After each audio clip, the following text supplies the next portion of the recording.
اس وقت اسلام آباد کی یک بستہ ہواؤں میں بیٹھے ہوئے ان لوگوں کے ساتھ بھی ہم اظہار یکجہتی کرتے ہیں کہ جو حضور علیہ السلام کی ناموس کے لیے، حضور کی ختم نبوت کے لیے وہاں بیٹھے ہوئے ہیں، تمہیں سلامی پیش کرتے ہیں، تمہیں محبت پیش کرتے ہیں، اور حکمران کہتے ہیں کہ ہم کبھی بھی وزیر قانون کا استعفیٰ نہیں دیں گے، تمہارا باپ بھی دے گا انشاءاللہ۔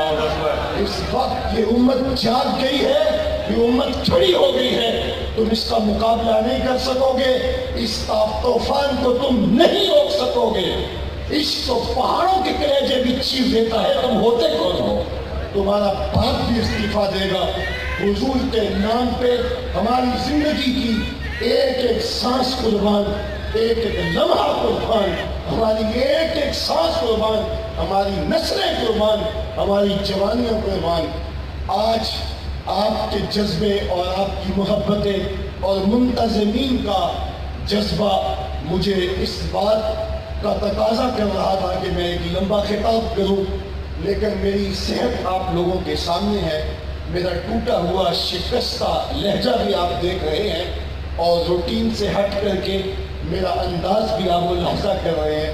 جو میں کہہ سکا اللہ اسے قبول فرما لے۔ کار ما آخر شدو آخر زیما کار نشد، مشت خاک